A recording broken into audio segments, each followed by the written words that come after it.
Today is September 1st in the year 2011. I'm Karen Herman with the Archive of American Television. It is my great pleasure today to be interviewing Alan Buzz Kohan here in Beverly Hills, California. Well, thank you so much for joining us today, and we're going to start right from the beginning. And our first question is, what was your name at birth? My name at birth, I cannot tell you that because I've spent 78 years denying my middle name. So I don't want to go on record to announce to the world what it is, or your little world, whatever it is. So I will tell you it's Alan, A-L-A-N, and the last name is Kohan with a K, K-O-H-A-N. The middle initial is W, and if you want to play Guess the Middle Name, we can do that later. Why is it that you don't want to let us know Because what it is? it's a name that has connotations, you see. And it was a source of merriment to some of my friends during my earlier years. So I just decided to eliminate it almost everywhere I could, including my driver's license. And so we'll substitute Buzz for that with one Z. And if you want to hear the story of how I got Buzz, it's a fairly dull story. But I used to lie in the crib and go bzzz. And I had an aunt, or an aunt, as we used to say in the Bronx, who used to call me Buzzer.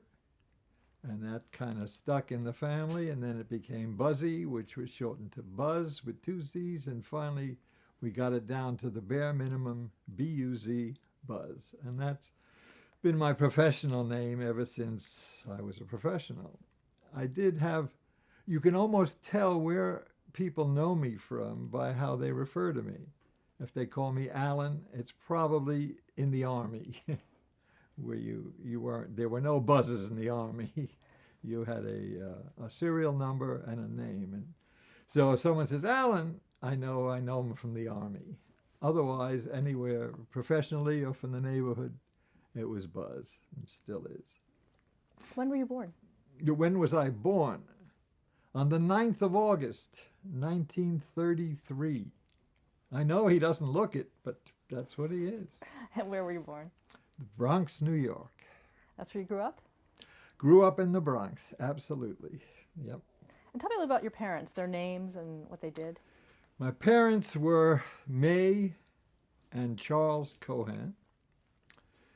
My father was in the leotard and tights business. And for many, many years, he had his own company. My mother was what they referred to as a housewife. And but she was quite an interesting lady in her own right. Very formal in terms of how she was treated in the neighborhood.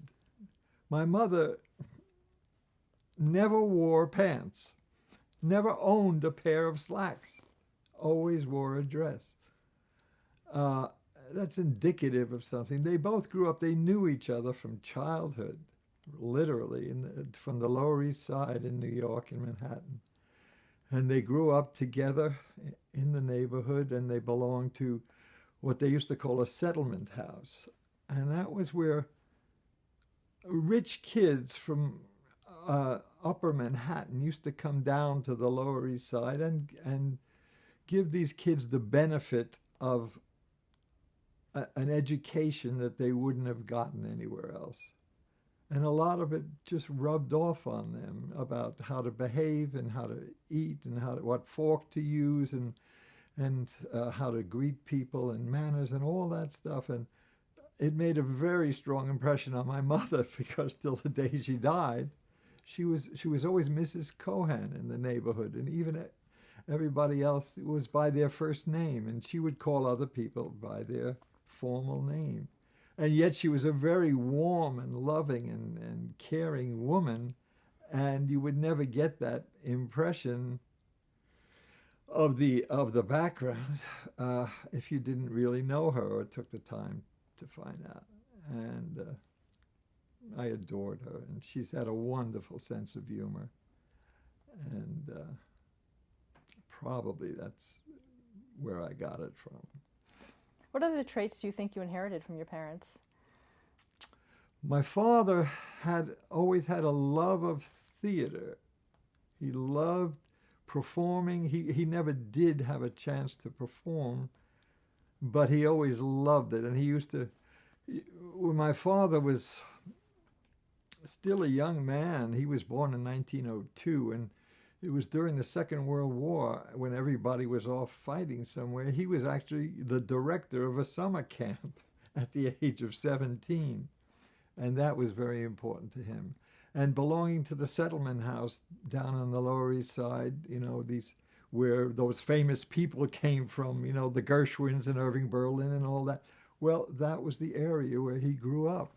And he used to put on shows, and he was in HMS Pinafore, and he used to sing Liberty Bell, It's Time to Ring Again. And so we got a lot of that from my father. And then, like I say, he was in the leotard business, so he dealt with a lot of theatrical people in that respect. So I guess that's where I got an appreciation of theater and show business and stuff like that. Do you have siblings? I had a sister who was 2 years older than I was, and she passed away about 15 years ago. But she was my biggest fan, and she used to keep my scrapbooks, and she was she was a teacher. She went to Hunter College and Hunter High School and ended up a teacher in the elementary schools of New York. What kind of kid would you say you were growing up? What kind of kid? I think I enjoyed being a kid. We lived literally right next to the schoolyard. I mean, out my window was the schoolyard and the school, PS 73.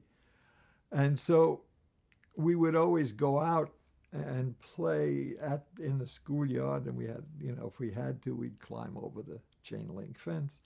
And I had a group of friends that many of them I still keep in touch with after all these years. My big strength then was that I had a very good ear for music. And my parents gave me piano lessons at a very early age. Well, it wasn't, what they did was they gave my sister the piano lessons first. And I used to listen to her lessons, and I was able to duplicate what she was learning without being able to read music or anything. So they gave me these, they said that we better cultivate this because he's not going to be a movie star. So they gave me piano lessons, and I used to, my place in the neighborhood was the piano player who could play anything, Sports, I was decent but not outstanding. Scholastically, I was around the same level, but I could play the piano. And when anybody had an event or an occasion, or we went over to Joan Dorison's house on Saturday night, I played the piano. So that was always good. And it's true, the piano player never gets to dance or gets the girl, but it was a good time growing up. Did you know what you wanted to be? Not at that age. No, I didn't really know. They thought I would be maybe a lawyer. And I had an uncle who was a lawyer. And they said, well, let him get a taste of what this legal profession is like. Let's send him down there on a Saturday and let him work in the office. Went down to my uncle's law office, and they were suing a company called the National Pressure Cooker Company. You remember what a pressure cooker was? And they had this pressure cooker, Presto it was called. And my job for that whole day was to take these receipts that were stapled together from all the stores across the country that sold the pressure cookers, remove the staples, and restaple them on a piece of paper said Exhibit A. When I finished that day, I decided I didn't want to be a lawyer. And so that was the end of my legal career. Do you remember the first time that you saw television? Yes, probably at Frank Baroni's house. He lived next door in an apartment. And they had a set I think it was a 12-inch black and white set. Might have been a Zenith, might have been an RCA. I can't be that specific. But when Milton Berle was on, we would all go up to Frank Baroni's house and watch Milton Berle. So that was what, 48, 47, 48, right around there. Did you have any idea that that would one day be a huge part of your career? No, but I also had no idea that I would meet Milton Berle and he would show me his appendage. But that's a whole other story. No, I had no idea because television wasn't that big then. It was a curiosity, you know, in those early days. And, you know, if anything, I thought maybe I'd be a musician. And that came about sort of because I used to have a band and I used to play in a band. And a little sidelight, I ended up at the Bronx High School of Science, which is a wonderful, you know, school you have to take an exam for. And then when you go there, you supposedly specialize in science. I specialized in nothing, but I realized early on that I could make a mark there too with music. And I had a little band called the Blue Notes, Buzz Kohan and the Blue Notes. And we used to play jobs in, you know, private schools around in the Bronx and Manhattan and make a couple of bucks. And in the summer, we would either go to summer camp and be a drummer and music counselor, or I would play in a hotel for the summer. And one day, my regular drummer was missing. He couldn't make a job. And I had a job. I got up on stage and I said, "Do we have any drummers in the house?" And this kid stands up and says, "Yeah, I'm a drummer." I said, "Okay, I have a job Saturday night at the Fieldston School. Bring your drums, be there at 7:30. We'll set up. The job starts at 8, and it pays, I think, $10 a man." "I'll be there," he says. Okay, this was a Thursday. Saturday, I get up there to the school, and I'm standing outside, and a taxi pulls up, and the drummer steps out of the cab, and he starts unloading his drums, his drum set. And we go inside, and I start helping him to set up his drum set. And he says to me, "How does this go?" And it was the hi-hat cymbal. And I said, "You don't know how to put together a hi-hat cymbal?" He said, "Well, no, not really." I said, "Well, okay, it goes like this." I said, "How long have you been playing drums?" He said, "Including today, 2 days." I said, "Okay, lay out on a lot of things. I'll teach you the basic foxtrot and a mambo and a samba, but don't play too much and you'll get your $10 anyway." And that's how I met Bobby Darin. Years later, many, many years later, I was doing the Sammy Davis series, which he couldn't appear on his own show for 4 weeks because of contractual things. And we were out here, I think it was Jerry Lewis was hosting one of the 4 shows, and we had to come out to California. And we had to go to Las Vegas to meet with Milton Berle because he was going to be the one of the guests on the show. And I meet with Milton, and Milton is backstage after his performance, and he comes out. He says, "You want to see it, don't you?" Anyway, that's another story. But he said, "Do you know Bobby Darin?" And I said, "Know him? He used to be my drummer. Whatever happened to you?" Anyway, that was a true story. Bobby Darin was that drummer. He went to the Bronx High School of Science. He was a freshman when I was a senior, and that was the one time that he ever played drums for me for the Blue Notes. You brought up the Milton Berle story twice in the last, 15 minutes. Do you want to say anything more about it? This is the part where you'll send me the tape and I'll say, "Let's cut this out." But Milton was famous for his large appendage. And Milton there's an apocryphal story, or it may be true. There was another famous actor who was also known for the same quality, and they were going to have a view off one day, and there was a writer, a famous comedy writer named Jay Burton, and Jay used to write for Milton, and Jay happened to be in attendance at this famous viewing. And the two gentlemen are standing there. One was an actor and the other was Milton. And just before they were about to reveal themselves, Jay hollers out, "Just show 'em enough to win, Milton." And I have a hunch Milton won, because Milton was famous for that. And anyway, that's my Milton Boyle story, which will certainly not appear on the tape, as you can see why. But it's a famous story. I mean, a lot of people know it, but I don't want to be the one to tell the world. Going back to your career, so Yes. talk about what you did after high school. How did you eventually get into television? Well, here's the interesting thing. Life has been so fortuitous, out of circumstances that I had no plans for. And like getting into the Bronx High School of Science, because my friends were going to take the test and I had nothing to do on a Saturday, so I went and took the test and got there.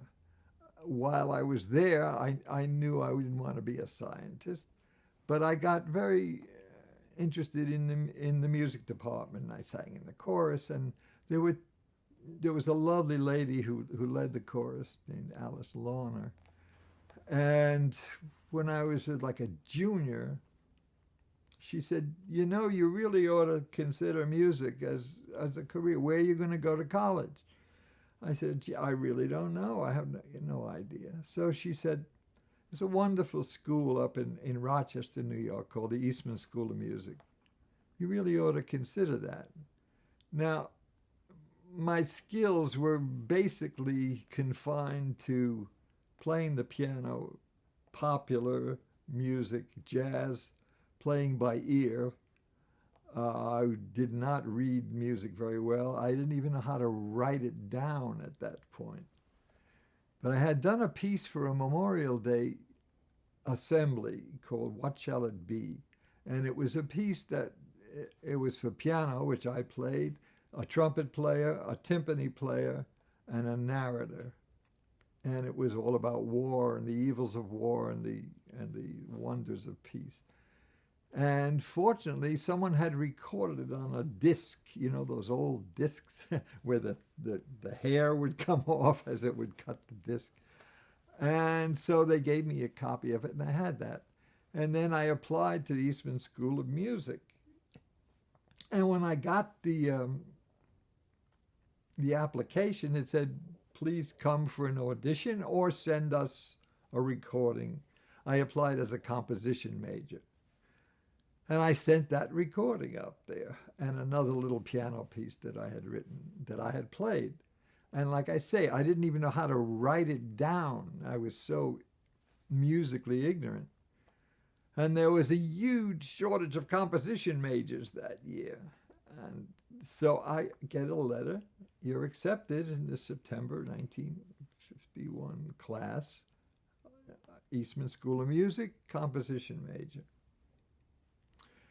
All right, so I graduated in January of 51. In New York, they used to have 6 month semesters, and if you started in January, you graduated in January.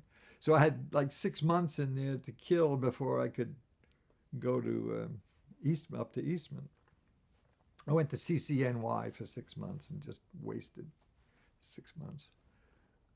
A little sidelight. It was an interesting time because that was the time of the basketball scandals when the CCNY team was accused of taking bribes and shaving points and stuff, and they were the world champion at the NIT and the NCAA, and they used to hold big rallies saying we were shocked, that we didn't know this was going on. And anyway, they knew. So I get up to Eastman in September, and I take my piano exam, and people are coming in with volumes of the Well-Tempered Clavier and Mozart, and I sit down and play tenderly in the key of E flat. And they say, well, we don't know what to grade you. I said, all right, whatever. So they made me a 4B question mark. That was my piano grade, because everybody had to take piano. And that was, and then I got composition, and I had a lovely, lovely gentleman. He was movie star handsome, named Louis Manini. And he sympathized with me, and he understood that I knew nothing. And he just led me through the whole thing from scratch, and was really like my mentor, and I owe him, so much. And I got through the first year. I learned, and and it was good. And by the time I graduated, I got my degree. I had it was a Bachelor of Music with a major in composition, and I didn't know what I was going to do after that, as usual. And then it seems as if there was a dormitory. We never had a dormitory for the men at Eastman, and the people moved. Eastman is right in the middle of Rochester, and the university is out in the river campus, like 2 miles away. So I was there and the dean, who I had become friendly with, said, "What are you planning to do next year?" I said, "I don't really know." She said, "Look, we've got this dormitory. They're moving out, a men's dormitory. Why don't you do some research on it and see how other schools handle the dormitory, what their procedure is?" And so I did a whole research project. And by then I was president of the fraternity, Phi Mu Alpha, which is a music fraternity. And I got to know a lot of the people outside Rochester who would send me their bulletins and their articles about how they run their houses. And so I made the rules up. I said, I think what we ought to do here is have a 5-proctor system where we have 4 proctors and 1 head proctor. The 4 proctors should get room and board for nothing. The head proctor should get room, board, and tuition for nothing. And she said to me, "Who should be the head proctor?" My hand shot up, and she said, "Why not? You know more about this than anyone."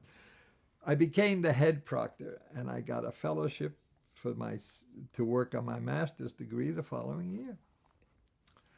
And when I came back, I said to myself, what are you going to do with this year that's practical? Because you're never going to be a serious composer.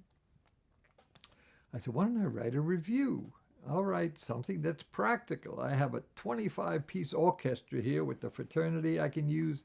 There's an opera department. There's a scenery department. And so I decided I was going to do that. But I had to get clearance to do it from the head of the school, who was Howard Hanson, a very famous American composer. And I went and met with him, and he said, "You really want to take a chance on that?" The last time anybody tried something like that, it was Goddard Lieberson and Mitch Miller, and they were, I think, were thrown out of school. Anyway, I said, "Yeah, let me try it. I'll rest my case on the quality of whether it's good enough." So he said, "All right." And anyway, there's a story involved with how we got the thing on and how we did it. And it turned out we had one performance, and I actually got my master's degree as a result of that one performance.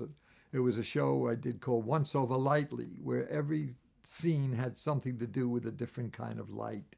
And it was just a review, and we had the whole cast in the 25, and I directed it. I painted the scenery. I was in it. I wrote the music, the lyrics, the sketches, and it was just the opportunity of a lifetime to do something without having to cost a fortune, And that was like a showcase for me, and I was able to use that later on. First job in television after I got out of Eastman. Well, it wasn't television really, it was the Army. November 6, 1956. Election day, no less. My folks were living in Queens by then, and I was staying with them. And before I went to the Army to report for my 2 years of service, I had already gotten, some deferments while I was taking my classes and getting my degree. I went next door it was another school out the window in Queens, and I voted for Stevenson, and it didn't help. I still had to go into the Army. And I went into the Army and I went to Fort Dix, New Jersey, which was about 60 miles away, which was just fine. And went into basic training, took basic training there. And then you go to advanced basic training, and at advanced basic training, they give you a military occupation. My military occupation was piano player / bass drummer, cymbal player. That's what I did. So I would march with the marching band, with the bass drum and the cymbals, and I was also a tuba carrier, because in the 19th Army Band, which I was assigned to, there was a line of 6 tubas, and there weren't 6 tuba players. So I was one of the carriers. I would carry the darn thing, and they told me, don't play, you ruin everything. So I had a friend from high school, Bill Angelos, who we had gone to school together. He was my vocalist in the Blue Notes, actually. And he went to Syracuse, and he said, I have a friend up here who's going into the Army. Maybe you could work with him, because he's a Broadway actor. He actually is in Damn Yankees. He was the first job he auditioned for. He got the part in Damn Yankees, replacing Jimmy Comack. But now they drafted him, and he's gone in the Army. So I said, sure, bring him around. I knew who he was because I had seen a show that they had done at Syracuse with him. So Bob Dishy came and met me, and we get into Fort Dix, and I'm already, 2 months ahead of him. And he says to me, what are we going to do to get out of this? I said, well, what do you want to do? He says, well, there's an all-Army entertainment contest. Let's enter. I said, all right. He says, write me an act, and we'll enter the contest. So there were a number of categories: vocalist, dance, instrumentalist, and there's a category called specialty group musical, which was 2 or more people doing something that didn't fit any other category. He says, this is our category. This is what we'll do. Let's do this, and you'll be part of the act. So I wrote an act called Mud, Sweat, and Cheers about basic training, which was very fresh in our minds, and I knew it would appeal to everybody going through it and the judges. And so we did this little 4-minute act, and we won the Fort Dix contest. Then we won the First Army contest. And then we went on to the All-Army contest, and we won in that category. And one of the rewards of doing that was that you would go on a 9-month tour of the world with an Army show with the other winners from the contest, and you'd also appear on the Ed Sullivan Show. And we did. We were on the Ed Sullivan Show. And Well, talk a little about that. What was that like? That was interesting. It was interesting because Ed Sullivan used to have a different, like 3 or 4 times a year, he would have a military show where he would have talent from the Army, and one year he would time he would have the Navy or the Air Force, and he would gather people who were associated with that and who were actually in the service at the time. So that's how we appeared. We were on the All-Army show. And on that show, I had also written an act for a group called the Cavaliers. They were a vocal group, and they also won, and they went on the tour with us. But the show itself had Carol Burnett. You talk about foreshadowing the future. She was on the show, and she sang a famous number called I Made a Fool of Myself over John Foster Dulles. And we had Peter Palmer, who was in the Army just a short time before, who was now Little Abner on Broadway. So he was on the show. And a lot of our people are on the show. But the pièce de ridiculous was Jane Mansfield singing The Army Goes Rolling Along with all of us in the background. And that was the closing of the show. Jane Mansfield singing The Army Goes Rolling Along.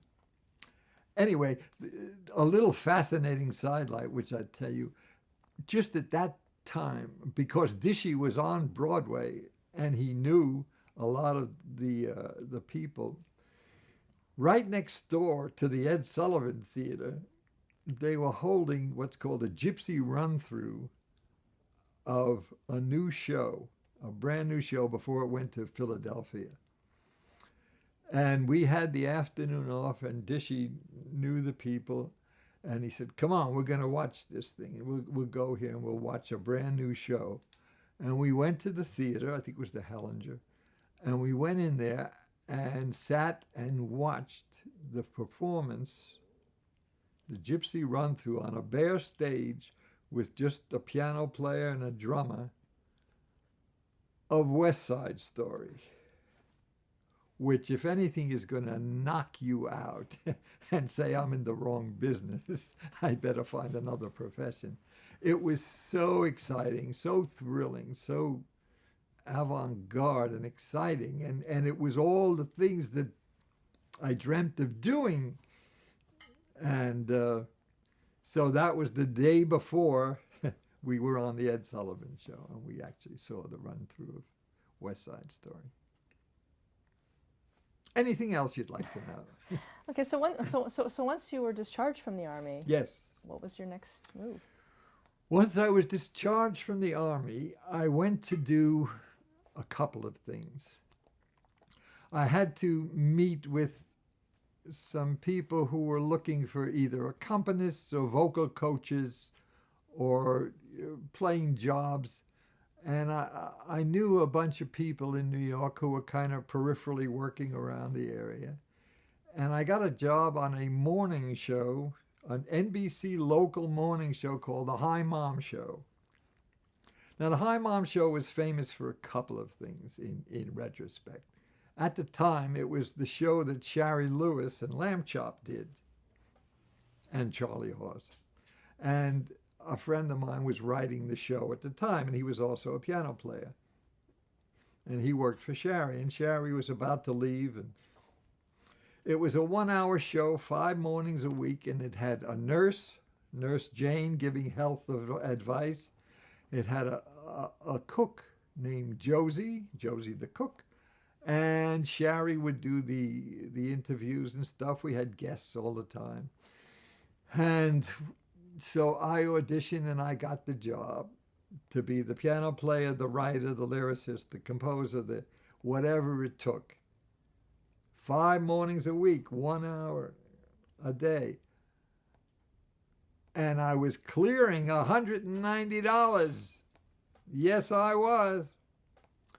And the producer of the show was a gentleman named Roone Arledge, who ended up being a very, very big person at ABC Sports and ABC News.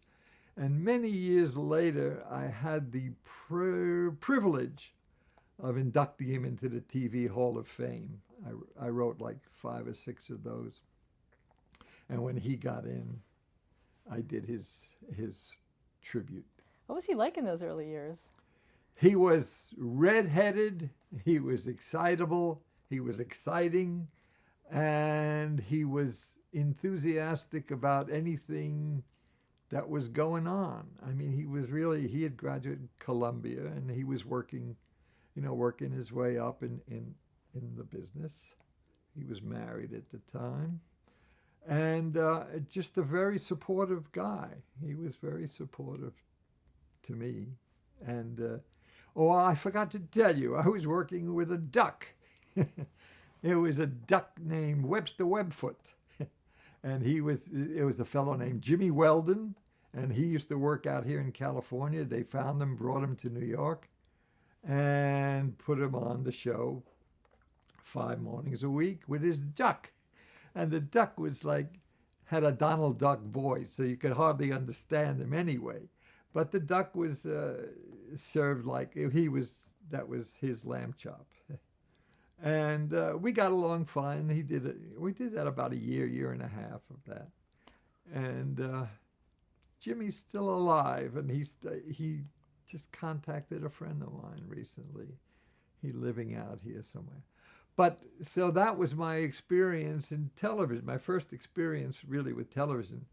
At the same time, I was doing whatever was around. I was coaching, I was playing jobs, I was playing at a nightclub called the Upstairs at the Duplex down in the Village with my star pupil, who was later on to become Mary Hartman, and that was Louise Lasser, before she married Woody Allen, but that's another story. And Louise used to sing. She had a good voice. She had a good quality comedic sense, and I wrote the act, and I used to come and play for her all the time down at the club. Another one of my pupils who I adored and who never believed she could sing was Suzanne Plachette. Had a great voice, a great smoky, musty, dusty voice. And so I worked with her. I worked with another lady named Louise Manning, who later became Louise Kurz, who later became Louise Hirschfeld, who was married to Al Hirschfeld, the cartoonist from the caricatures from the New York Times. And she just got married again. God love her. She's sweet, sweet lady, bright lady, and also good voice, but didn't believe in that area. I also used to accompany, God help us, Peter Falk when he would do musical auditions, and that was a hopeless case. But I remember we auditioned for Irma La Douce on Broadway, and Peter was singing the one song he knew, Tiptoe Through the Tulips. And needless to say, he did not get the part. But I used to also play auditions for Bob Dishy, after we got out of the Army and all. We went on that world tour, by the way, that Rolling Along was the name of the show. And we played every Army base in the world for 9 months. And so that's what kept me busy at the time. And then I got back in touch with Bill Angelos, who was my high school friend and vocalist, and he decided that we ought to write together. Now, he went into the Air Force for 4 years, and he was a navigator. And so I went up and worked with him in Dover, Delaware. He was stationed up there. I went up to work with him, and we were going to write some material and stuff. And we did some stuff, and then when he got out of the Air Force, we decided to pair up as a team. Now, one of the interesting things at the time in New York, there were a lot of young writers around who were looking for work, who were not really established yet. And I knew most of them, and we decided that we were going to do something that would put us on the map. We were going to form a group, 10 of us, call ourselves the 10 Scribes. And between the 10 of us, or amongst the 10 of us, we could do anything. We could write comedy, we could write tragedy, we could write drama, we could write music and lyrics and sketches. And so we were going to do a showcase to reveal our talents to the world. And so we got together and we held a meeting. And the first meeting, we were all there. We were at one of the guys' apartments, and we decided we would do a show. And because they knew about my show called Once Over Lightly, which was all about light, we decided our showcase would be about time. And we'd call it It's About Time. And every scene would have something to do with time. So everybody was going to go home and write a sketch or a song or something, and we were going to meet the following week. And at the end of that first meeting, Lanny Oken, whose house it was in, served coffee. Now, the only two people who had a job at that time, an honest-to-goodness job, were two gentlemen named Bill Persky and Sam Denoff. And they worked for WNEW for a disc jockey named William B. Williams. And they actually had a secretary. And they brought their secretary to the meeting to keep notes so that we would know what we were going to have to do for the following week. And she would read the notes, the minutes of the meeting, and she kept the notes. So the bottom of the notes, if you look at them today, it says, the last thing it says, Lan Oaken served coffee. Well, the next meeting was at someone else's house, and we did some of the sketches, we read some of the stuff, and the bottom says, at the bottom note, it says, and they served coffee and donuts. Okay. By the third meeting, we had gotten a faculty advisor named Kobe Ruskin, who was writing for Lucy.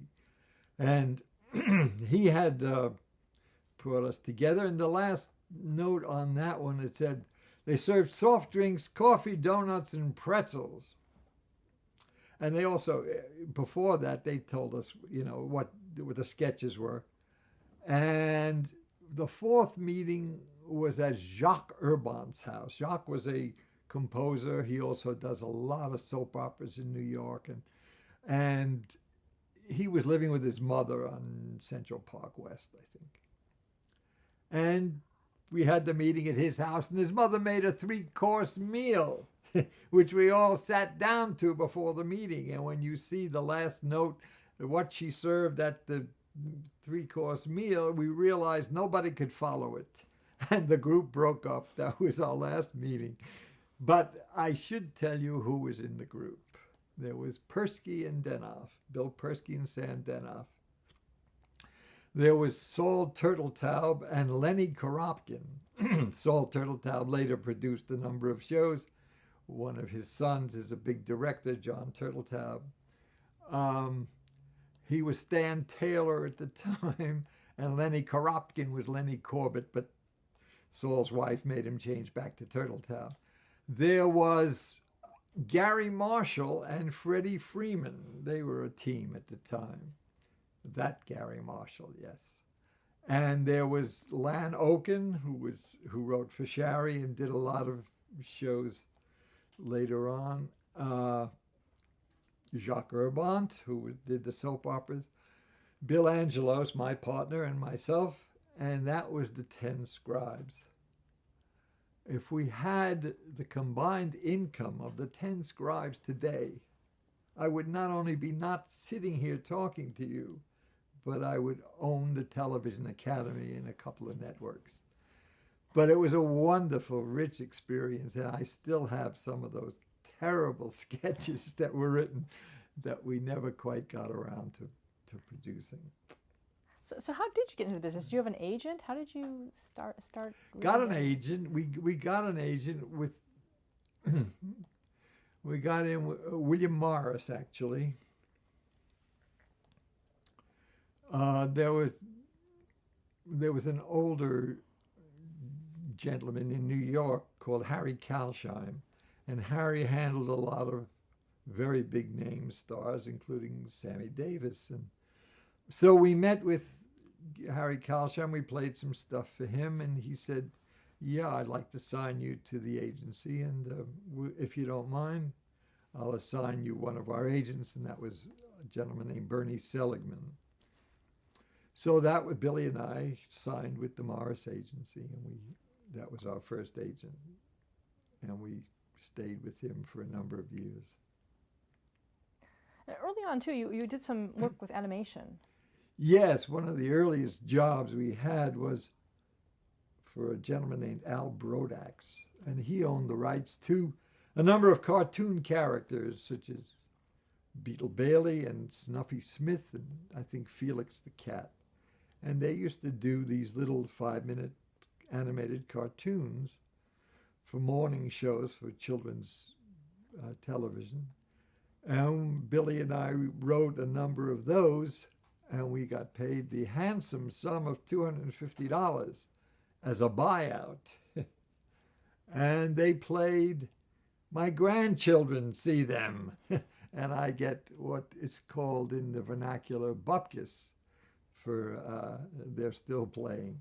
But he was nice enough to give us a job at the time, and it meant a lot that we had some kind of income going. I had gotten married a little after that. I got married in 62. And we were working for Arthur Godfrey at the time, too. We were writing some of his speeches and public appearances and some of the events he did on radio, Monitor. How was he with writers? Did you work directly with him?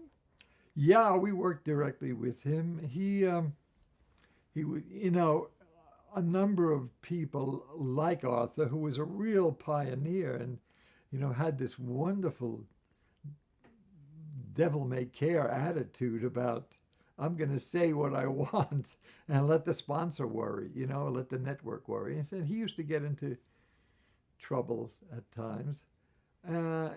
He had respect for the written word, but he had relied, like so many others, on his own abilities to ad-lib and create, and whatever came into his mouth, into his head, came out his mouth.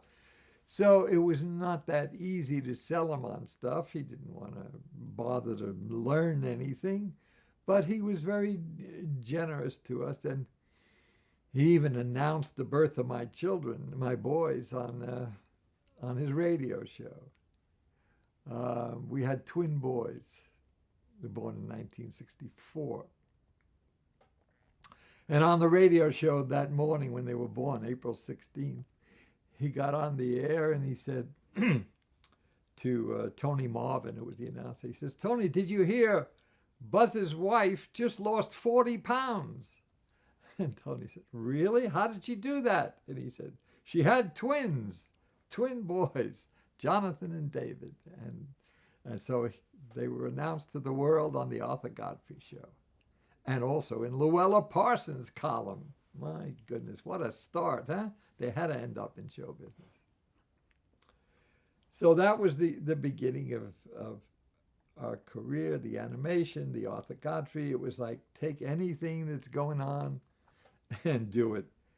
And we did some stuff for Sammy Davis back then, which was, he used to do a Friar's Roast, and we'd write special lyrics for him to do to What Kind of Fool Am I? And we got to know Sammy through Harry Kalsheim and through the Morris office. And all the time we still had sort of the dream of doing the Broadway thing. And we got involved with some people who wanted to do a show, and we did some songs for a show called Indian Giver, which never happened. The premise being that they found a deed that said the Indians never really sold Manhattan to Peter Minuet. They just rented it to him, and now they wanted to take it back. And that the show never happened. But so we were doing some of that, and I was doing the coaching and the playing and just keeping busy in New York. And finally, we got an audition for a gentleman named Keith Purcell. Keith Purcell had two claims to fame, maybe three. One, he was married to one of the DeMarco sisters, who were a singing group, five sisters from New Jersey, who were, should we say, well connected at the time. And Keith had a friend named Jim Aubrey, who was like the head of CBS television at the time. And Jim Aubrey decided to give Keith a summer series to do called, oddly enough, The Keith Purcell Show. And they were looking for writers at the time, and so we were sent up to audition for a producer named Greg Garrison, who later turned out to be the saving grace and the real muscle behind the Dean Martin shows and the Dean Martin roast. And Greg was the producer director of that show. And we got on the staff, and we were hired by Bob Wells. Now, Bob Wells had a couple of claims to fame, too. Well, I was married to a lady named Lisa Kirk, who was in the original company of Kiss Me Kate. And his other claim to fame, in addition to being a comedy writer and a brother of Johnny Bradford, who was also a writer of special material, he wrote the Christmas song with Mel Torme, Chestnuts Roasting on Your Open Fire. And so that stood him in good stead. We did that show. We did, I think, 13 episodes of the Keith Purcell Show. What was the premise of that show? The premise was, let's hide Keith Purcell so that America doesn't find out he's not that talented. We had a group of, on this, we had a cast of characters that we wrote for. Rocky Graziano was a regular. Ann B. Davis was a regular. There was a dancer who was married to Sidney Chaplin, who was Charlie Chaplin's son, and her name was Noelle Adam. And Fred Gwynn from the Munsters was a regular, and that was the company. And Keith Purcell fancied himself as a song and dance man, because one of his claims to fame was that he did the Eddie Cantor story, the movie. And that was his other big credit. And so he was also, like I say, very close friends with Jim Aubrey. And so he got the summer show. And I forget who he replaced for the summer, but it was just for the summer. And it never went any further, except that in the fall, Keith Purcell had 3 new shows on the air with Jim Aubrey as his silent partner. So he did okay eventually. Did you have any dealings with Jim Aubrey? No. But I did have some dealings with Joe Profaci from the Mafia in New Jersey. I don't want to go into that. But the DeMarco connection was a connection for Keith. And there were gentlemen of that persuasion showing up at the tapings. And all the writers, when Keith was performing, we had to go run back behind the audience and start the applause at the end of the number. So we doubled as audience. And it was a good experience because it was the first time we worked on a variety show. And it led us to the next job, which was the Perry Como specials. And for that, we auditioned for a gentleman named Herb Sargent. And we had quite a backlog of musical material by then, music and lyrics and stuff. And we auditioned for Herb, who was not the most forthcoming appreciators, but he would let you know by saying, applause, applause, applause. And that you knew you were doing well if he said that. And we auditioned for him, and we got the job. And at that time, Perry was doing 7 specials a year. The series was over, and he was doing 7 specials, and we were writing the 7 specials.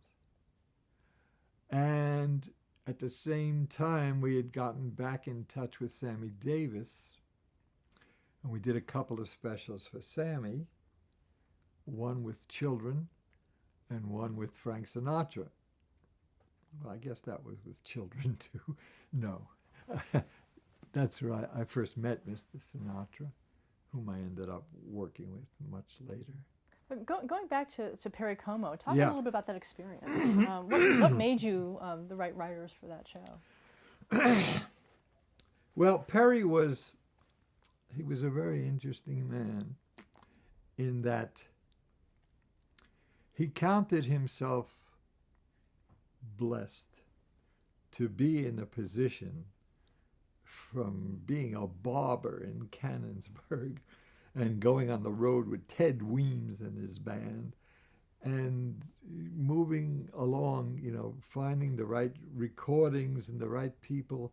And by the time he had his series, he had what was then considered, and probably should still be, the best writer in television, and that was a gentleman named Goodman Ace. So wait for the plane. The plane, boss. The plane. Okay.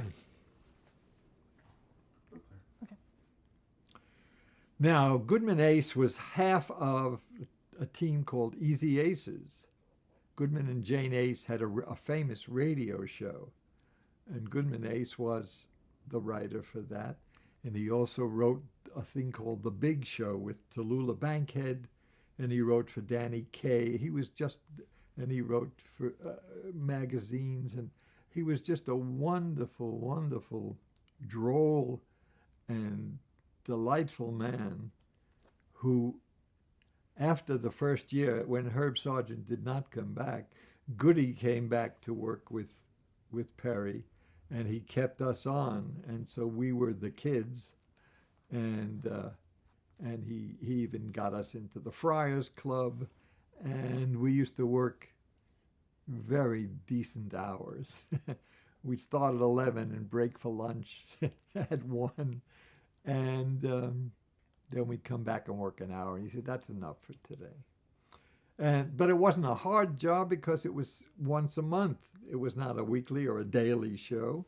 So we had time to actually do good work. And the lovely thing about Goody, he was in his 70s then. And he was, like I say, the dean of comedy writers. And we used to go up to his ratty little office, and he used to chew on cigars. He would never light them. He would chew on them and spit them out in a wastebasket. And we'd usually start the day, he would read us his column that he was doing for the National Review, or he would do a column. And he would sit at the typewriter, but he would never put anything down that we didn't all agree on. And here are these two kids, and he's saying, "Is this funny? Should we?" We say, "Yes, it's funny." And he'd write it down. But with such respect for these two pishers, you would expect him to say, "Hey, here's what we're doing, and that's terrible." He was wonderful that way, and he really gave us the respect we didn't deserve. And I'm going to clear my throat a minute. So. Yeah. Why don't we stop tape?